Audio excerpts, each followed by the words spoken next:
introduction. I'm glad to be here.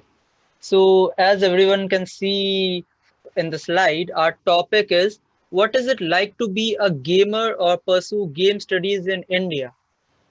Now, for the audience, I'd like to announce that this topic is like very largely related to our last podcast, which was based on our first experience related to gaming in India. So for those of you who are here, you can check out the podcast. It's on YouTube channel of Game Studies India. So maybe you'll get more insight on this topic if you watch that podcast.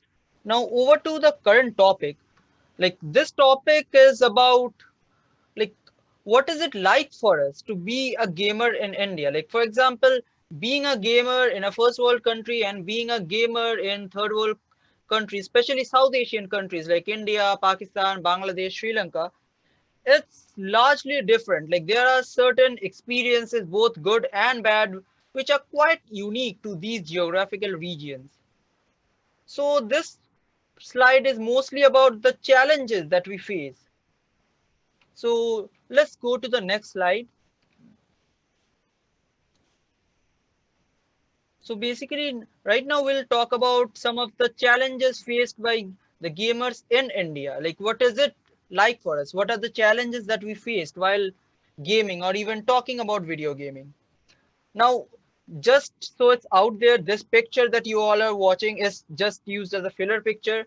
This is not a picture of an Indian sitting in front of a computer, as you can probably judge from the skin color. This is just a filler picture, just so you guys know. So let's talk about the first issue, which is lack of information. Now you guys might be wondering that what what do I mean by lack of information? Does Indians not know that there is something called video gaming? Are we not aware of gaming culture in this country? Well, it's not quite like that, at least not at the present. So it's best if I break this particular topic down into chronology. Now, I was born in 1999, so I don't know what it was like for gamers before that period. So I'm going to break it down into several specific time periods of 5 years each. So I was born in 1999, so I'll start with the period between the year 2000 to 2005. That what was the difference between the information that we had regarding gaming like during that period versus what is it like for us now. So let's talk about the first time period between the year 2000 to 2005. So obviously back then I was quite young, but at least I was observant enough to know what it was like for a gamer in India because I have watched my elders play video game. Elders as in not my immediate family elders like parents, but elders like cousins or neighbors who were like 10 years older than me. So back then, basically, as you all know, we all had CRT monitors. We had those big, heavy computers with metal cabinets which weighed like several kilograms. So basically, back then, between the year 2000 to 2005, yes, India back then used computers, but obviously we did not have computers in every household like we have now. So basically, in a relatively urban neighborhood, even in an urban neighborhood, we had like what, two to three computers every 10 household. Like if there are 10 household, maybe two or three of those household had like one computer in them on at like in the house. Now back then, adults like people who were above the age of 18, like they played video games, but back then video gaming was mostly popular among teenagers, like between the age of 13 to 19. Now, obviously, a lot of adults played video games, but the most number of people belong to that particular teenage category. So back then, people played games like those good old Spider-Man games, Max Payne. However, back then, Max Payne, Spider-Man games, Formula One racing games, those were like the latest video games in the market. And unfortunately, we were quite backdated when it comes to gaming, so we were still stuck with games older games such as Metal Gear, the original Metal Gear, older games such as the first Call of Duty game, which came out in 1997, the first Battlefield game, which also came out in the late 90s. So, coming over to the next time period between 2005 to 2010. Now, that was the time period when India had a boom in computer sales. More and more people started buying computer for their household work, for printing, for other computer related, internet related work. So, like the number of computer users, I don't know, it may be quadrupled, it increased tenfold, like it increased exponentially all over the country. So, like in between 2000 to 2005, computers weren't as popular, but between 2005 to 2010, like every parent knew that yes, there is a electronic device called computer which can be used for educational purposes, which can be used for official purposes. And we teenagers and young adults, we knew that a computer can also be used for entertainment purposes, like watching movies, listening to music, playing video games. In fact, these are the terms that were also laid down in computer textbooks from 2005 onwards. So basically, people started playing video games more and more, and video games started becoming more popular among the adult population than it was before. Like people in their 20s and even early 30s started playing video games, but still, like I said, it was still mostly popular among teenagers. Then comes the next time period, that is 2010 to 2015. Now, I don't know whether it's bad or good, but I personally consider this time period to be the golden age of video game piracy in India. So back then, people slowly started switching from floppy disks to DVDs, which kind of led to a boom in piracy as well as original video game sales. Now, you see, a typical video game which costs $20 in US may seem like a very small amount, but in India, I don't know, it's around 2000 rupees or less. And for a middle class family to afford like 2000 rupees video game in a month, it's next to impossible.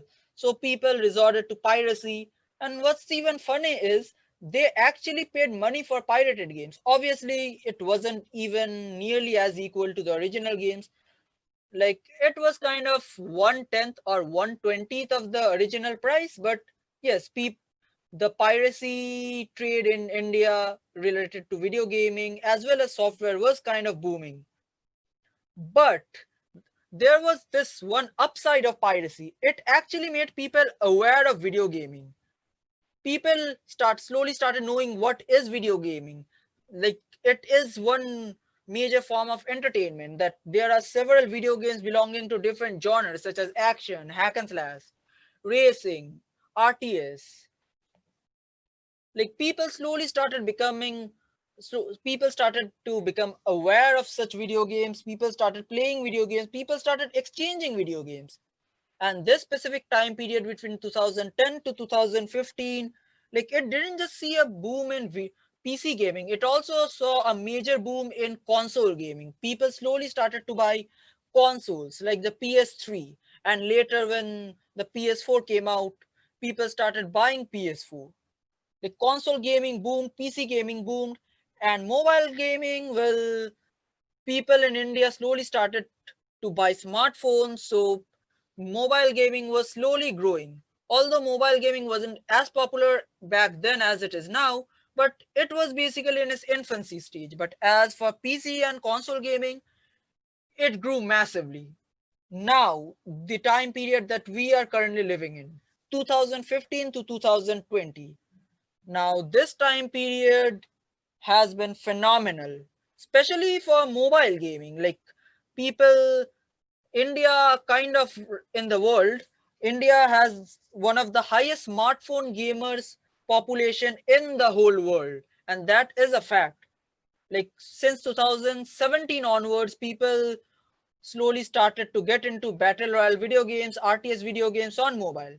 As for PC and console gaming, well, even though piracy still exists, people slowly started to, buy more games from digital platforms like Steam, Origin, even the new platform Epic Games. People slowly started to buy video games because you see, back then people had to buy physical discs from shops, but nowadays people can just buy it from digital storefront, and digital storefront offers huge amount of discount. Like, you can get up to 95% discount on a particular video game.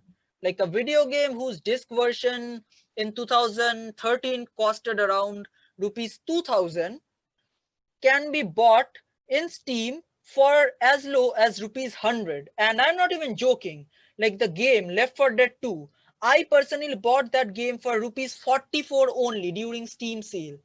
So, you see the difference. So now you might be wondering that I was talking about several time periods. What has this got to do with lack of information? Now, if you have listened closely during these last 5 to 7 minutes, you have probably have noticed that when I talked about the year 2000, early 2000s, I talked about teenagers. But when I am talking about this particular era, 2015 to 2018, well, obviously those teenagers during early 2000s grew up, and now they are the adult gamers like who we see nowadays. So yeah, the number of adult gamers increased phenomenally.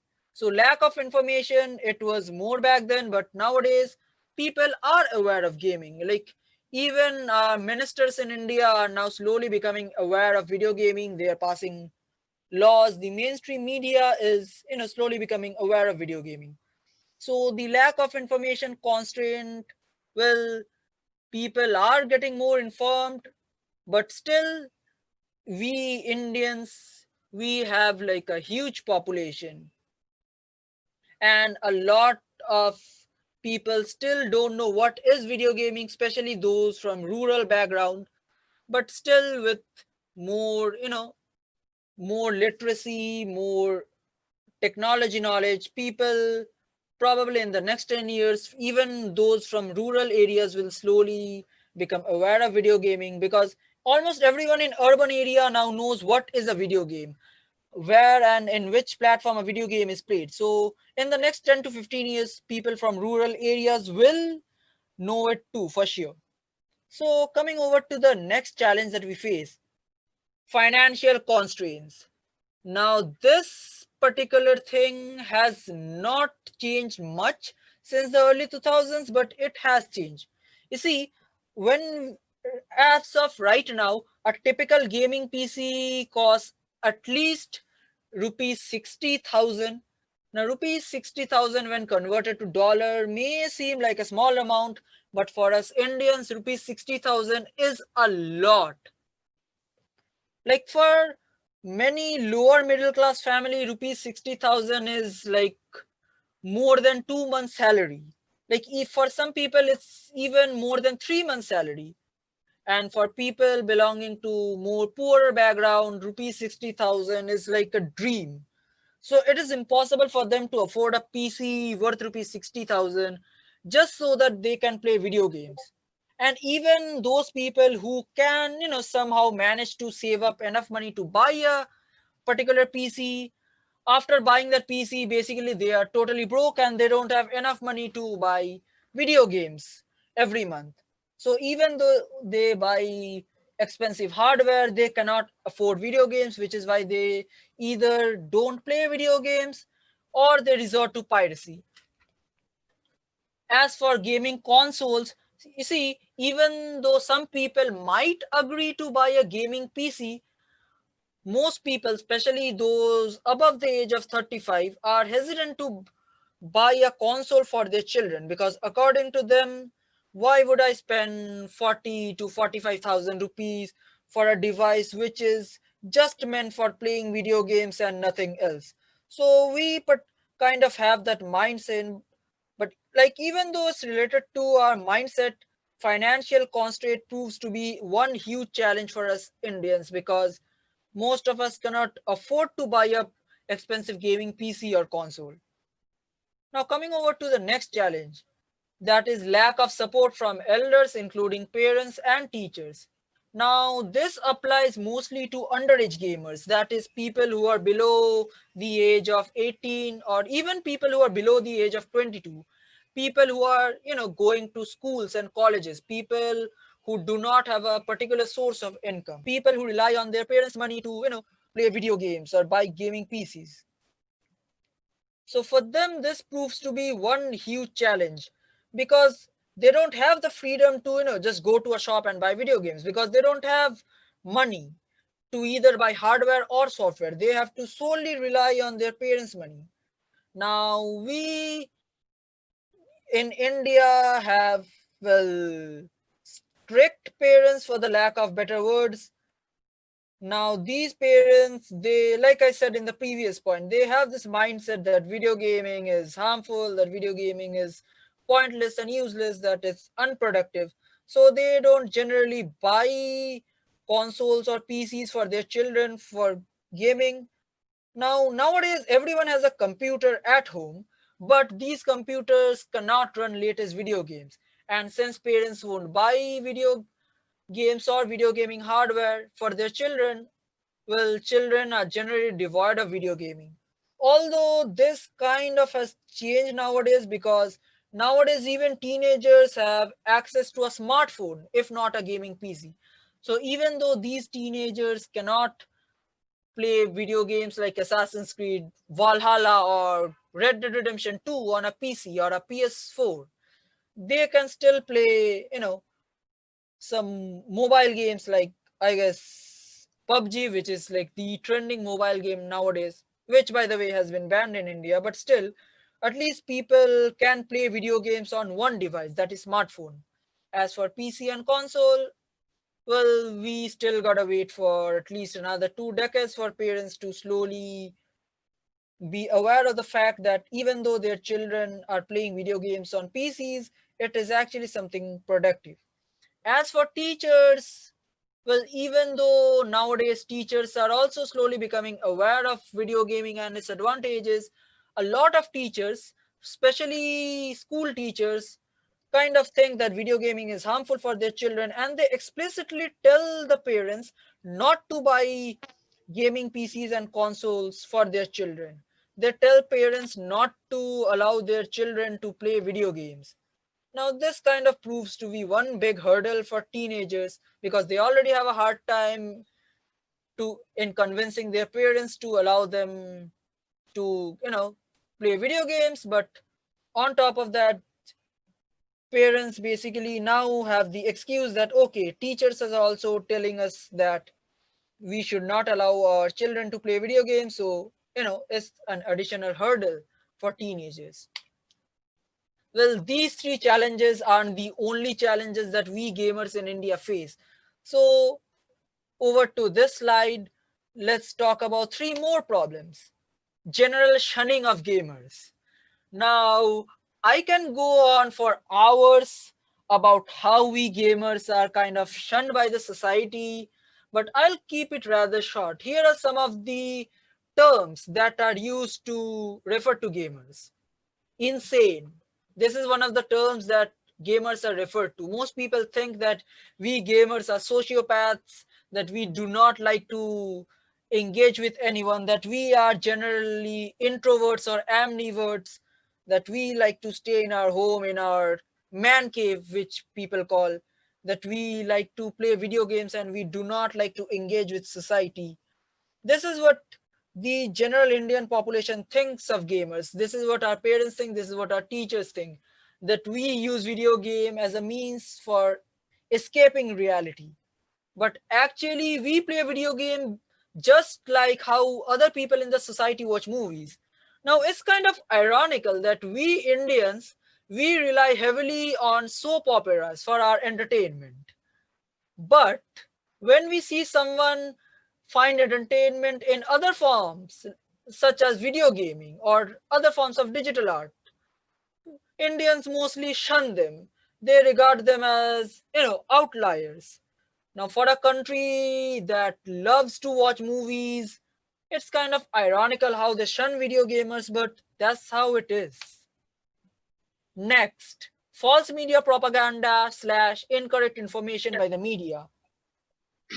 Now, a lot of people might be aware of the fact that when it comes to the Press Freedom Index, according to a survey by the organization called Reporters Without Borders, India kind of lies in the bottom 50 countries when it comes to press freedom. But let's not get into that. Let's talk about how the media portrays video gaming. So I'll just give you two examples. So around 2 to 3 years ago, we had this challenge that went viral. This challenge was called the Blue Whale Challenge. Now, for those of you who aren't aware of this blue whale challenge was coined by a Russian psychologist who thought that the world needs less psychological patience. So, that particular psychologist, we still don't know who the psychologist is, but that particular psychologist came up with a challenge which involved a series of self harming acts. Basically, that challenge had like 50 act, and each act consisted of really weird challenges, like running around the street naked or cutting our own hands with glass. Now all of this involved self-harm, and the final challenge involved suicide, jumping from a tall building. Now why am I suddenly talking about blue whale challenge, which is not at all related to video gaming? Is because the Indian media openly said in their news channel that the Blue Whale is a video game which can be played on a PC and a smartphone. Now, obviously, this is totally false and misinformed propaganda, but obviously, Indian parents and elders, such as teachers, believed it, and they started imposing more harsh rules on their teenage sons and daughters that, okay, don't play video games, don't touch mobile phone, or you will end up committing suicide. Now, this may sound really funny to international audiences, but that is what it was like for teenagers back in 2017 and 18. Their parents thought that playing video game will lead them to commit suicide, so they imposed restrictions on them. And this was totally the fault of the Indian media, who openly propagated that Blue Whale is a video game. Now I'll give you another example. Now this example is pretty recent. It happened last year. So in one particular city in India, a 10-year, I don't remember his age, a 10-year to 13-year-old boy, he drank a bottle of acid while playing PUBG. Now here's the thing. What kind of an Indian parent keeps a bottle of acid in front of their teenage son? No one in the right mind will do that. But the Indian media did not focus on this particular thing. Indian media only focused on the fact that the teenage boy was playing PUBG while he drank acid unknowingly. So they openly propagated the fact, and this was the news caption: Teenage boy in India accidentally drank acid while playing PUBG. Now, here's the thing: that boy might have been watching a movie, that boy might have been doing homework. But since he was playing PUBG, well, the media got an excuse. They want TRP. So they highlighted the fact that the boy was playing PUBG while he drank acid. Now, here's the thing: the acid was kept in a water bottle. So obviously, the boy did not know that he was drinking acid, and well, unfortunately, he thought it was water. He drank acid, and since he was playing PUBG, the Indian media kind of insinuated the fact that it was because of PUBG that the boy died. Over to the next and final challenge: overall lack of gaming as a mainstream culture. Now, you see, India has a really rich cultural heritage. We have singing, we have yoga, we have Bharatanatyam. We also are famous for Bollywood numbers. But even though we have such vast and diverse form of entertainment, video gaming is not one of the for us Indians. Like, the general youth population kind of focuses on listening to music and watching movies. As for video gaming, even though video gaming culture has improved over the last few years, it still is not mainstream culture. Mainstream culture in India is still watching movies and listening to music. As for video gaming, it is still like a side activity, an activity for which people nowadays are still shunned, especially teenagers and young adolescents. However, things are increasing nowadays and people are not getting as shunned as they were before. So there's that. Now, here's the thing. You might think that India might be some kind of dictator state like North Korea where people are not allowed to play video game. It's not exactly like that. Nowhere near close. Basically, video gaming here is completely legal. We do not have any legal constraints as of now for playing video games. But it's just like, the general society does not like people playing video games. The general society shuns video gamers. But despite that, we Indians are growing as video gamers. So as you can see from this particular chart, back in 2018, India had 269 million online gamers. By the way, just for your information, this particular chart does not show the total number of gamers, but rather it actually shows the number of online gamers, which is a very, which is like a part of the total number of gamers in India. So back in 2018, according to the website called Statista, India had 269 million online gamers. This number increased to 300 million online gamers in 2019, and in 2020, this increased to 365.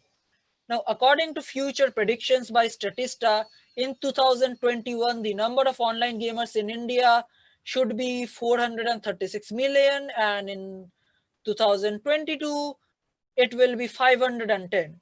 But according to some new survey report, this number might actually be double than what is projected in this particular slide, because 2020 saw the COVID-19 pandemic, which led to many people. This can actually increase twofold, because due to 2020 COVID-19 pandemic, people are staying inside and people are playing more and more video games. So according to a new survey by Statista, even though it's not confirmed, but it's kind of in the rumors that this particular number will increase. So even though we face a lot of challenge as Indian gamers, the number of gamers in India is still growing. And when it comes to smartphone gaming, India is currently the highest growing smartphone gaming market in the world. So basically, despite all these challenges, we Indians are still growing as gamers.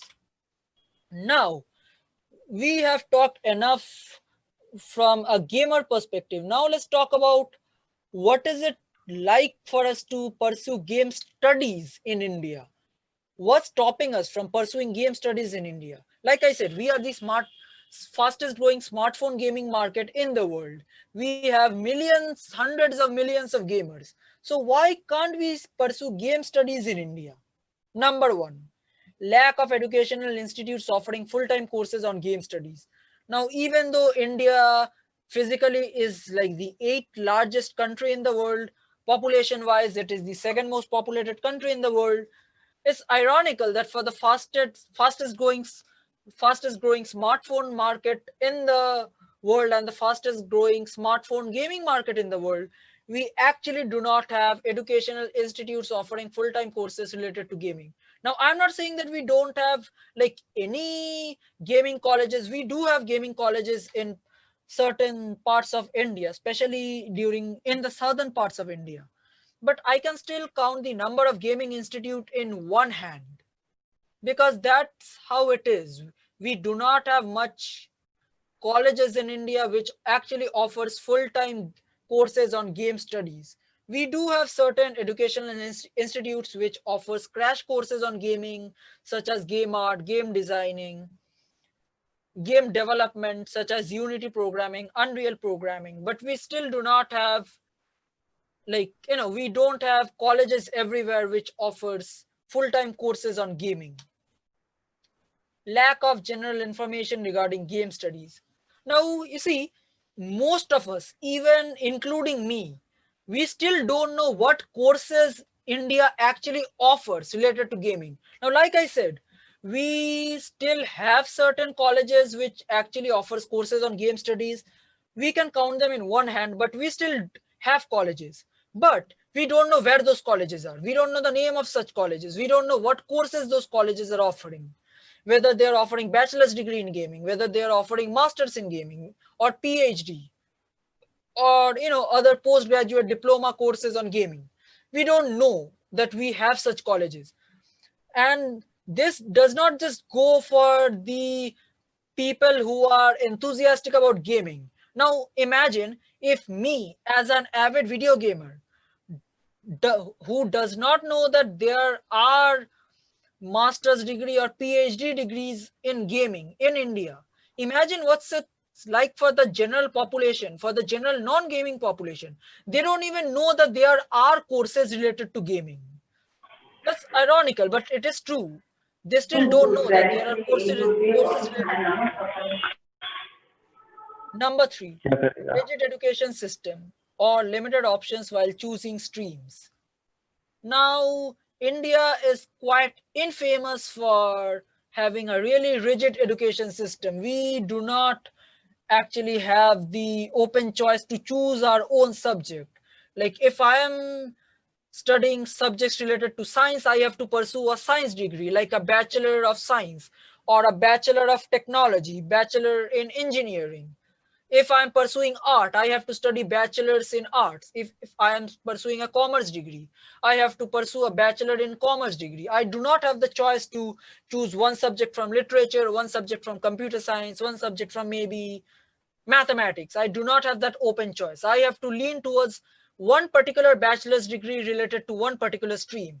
So due to this rigid education system, we do not have the option to pursue game studies, at least not in the bachelor's degree level. So I think we have talked enough for what it's like to be a gamer in India and why we cannot pursue game studies in India. So I think I have talked enough. Now it's time for you to ask me questions. So feel free to use the chat box to drop your question and answer. And yeah, I purposely use this particular image because it's a really famous meme image when it comes to confusion and doubts. So I decided to use this image for Q&A session. So pardon.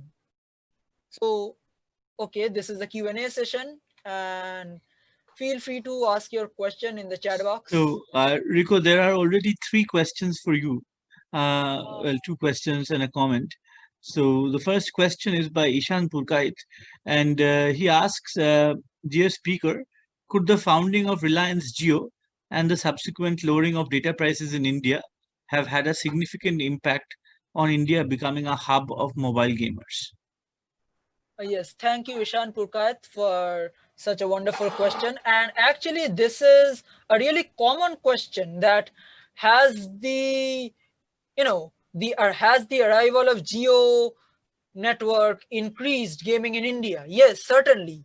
The cheaper data prices has led to a huge surge of online gaming in India. Now, I'm talking about the mobile gaming sector here because even though Geo broadband has slowly arrived, people are using Geo broadband connections. Most people in India still use Geo SIM rather than a Geo broadband connection. And now that number of smartphone users in India has increased exponentially, yes, you are indeed right. The arrival of Geo and the subsequent lowering of data prices indeed have had a significant effect on India, especially with the arrival of the most famous battle royale video game PUBG. People slowly started becoming more interested in mobile gaming, and since data rates in India have been lowered by not just Geo, by all the other companies as a result of Geo lowering their prices. So yes, the lower data prices provided by Geo have had a significant effect on online gaming in India, and it has contributed to the rise of online mobile gaming in India among the youth population. So, Ishan, if that answers your question, then I'll move on to a couple of other questions here. Um, There's a question by Neil Nagwekar, and he asks, of the choice few GS institutes in India, which do you recommend? Okay, so of the few games studies institutes in India, which do you recommend? I think this is a question best answered by you, Shavik sir, and Miss Poonam, because you people are directly related to game studies. So it's you are the most qualified people here to answer this question, I believe. Well, no institute in India teaches game studies as such. Presidency University, because of my association with it, teaches a submodule of a submodule, which is called Literature of the Other Arts. In this, I teach games and other arts, and that too not game studies per se. So just a very basic introduction to some ideas related to game studies. So that's one. But and the Digital Humanities Diploma course in Jadavpur University has one lecture on games. That too is something that I do. I don't know about any other places which teach game studies as such, but there is a growing interest in different institutions. And well, Poonam can of course tell you about her institution, and she's doing a PhD in game studies. Uh, but there are very scattered kind of groups of people who are doing PhDs on games. I mean, back in my day, it was unthinkable, but now there are a few people, and but they're not doing PhDs as game studies. They're not doing game studies PhDs in game studies departments. They're doing PhDs in English literature, cultural studies, God knows, social sciences, all kinds of different departments. So that is one. But there are digital humanities departments in a few universities. Ashoka University has its own digital humanities course, although I don't think they teach any game studies. There's a lot of potential, but they don't do it. And I don't know. I think there's a university in Rajasthan which has started a game studies course. Sorry, excuse me, a digital humanities course. But even they don't teach game studies. I am in talks with IIT Guwahati, which wants to teach digital humanities, and maybe they will teach game studies as well. But there is no, sorry about this, Neil, but I do not know of any institution. I don't think there is any game studies institution in India as yet. So Poonam can. Basically, yeah, I Yeah, yeah, basically Poonam, yeah, since you are pursuing PhD, yeah. my answer is very similar to Shobik's actually. Same thing happened to me. I am doing my PhD in game studies in a literature department, but my department is not traditional English literature department. We call it the Indian and world literature. So pretty much all sorts of literatures fit into this department. So they have been pretty kind to me, and they have been really supportive with my topic and everything. But yeah, I think most of us PhD scholars who are doing their PhDs in game studies, we are doing it in such departments. Yeah, I know somebody who is doing it in the media department. There's somebody in culture studies departments. So yeah, we don't have departments for game studies as of now. But yeah, but I think in maybe another 5 years or something, maybe we'll start seeing departments like we have departments for film studies now, theater studies, and maybe we'll soon see something like that. I'm not Uh, sure about 5 years, Poonam, but let us see. Let us be optimistic. let's see. But yeah, I probably Yeah, be 10 yeah, because film studies took a yeah. long Takes time to time. start in India. Cultural studies, there are very few cultural studies departments in India even now. And Yeah, comparative literature, there are just like two or three. So again, these things take such a long time here. Hopefully, and digital yeah. humanities as well. I mean, Ashoka is a private university, so they've, but I don't know how long they'll be able to sustain it really, because Yeah, will they offer degrees in digital humanities? That is the other thing. There are diploma and courses in another, digital humanities. sorry, I was saying that there's another issue that because game studies is such a new niche studies, I mean, sorry, stream slash area of research. A lot of the times what happens, people tend to, I don't know how to put it, but like colonize it. So literature departments claim some sort of authority on it. Sometimes media people claim some authority on it. So it's game studies also goes through a lot of that.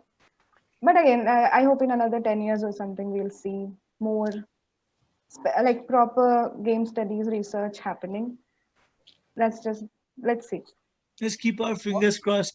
But also kind of connects to what Yeah. Rico said about games being looked down upon by parents Yes. and other people, teachers. We have all faced it at some point of time about our research or about our involvement with games. I don't know about the others, but I have certainly. So the Yeah. other now to move on to there is another question.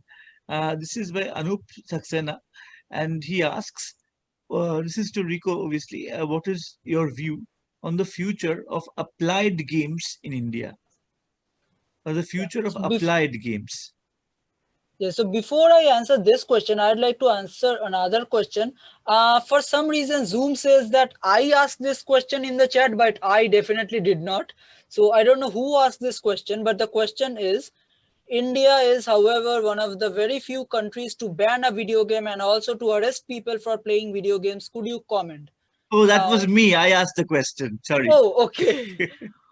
For some reason, Zoom shows that I asked the question. No, Like, no. I don't know. I pasted it so Okay. it says from me to So everyone. yeah, that's a really wonderful question, and that's something like I'm glad you asked this question to me because I definitely want to comment on this topic. Now, okay, first things first, like a binary answer, no, I do not support the ban on video gaming. No, I do not support the arrest of people just because they are playing video games. So this is my binary answer. No, a big no, capital No, no. Now, further elaborating on the topic, yes, like in India, well, it's, I won't say one of the few countries because a lot of Asian countries have been banning video games over the past few years, namely Iran, Iraq, Pakistan, Nepal, hell, even Bhutan. And as for China, well, China has been banning video games for a long time now. So coming to India, let's talk about India, like India's ban on video gaming. Now, basically, it wasn't as popular before 2016. Before 2016, India did not care about gaming. But since 2017 onwards, we have seen that India has slowly started banning video games. So the first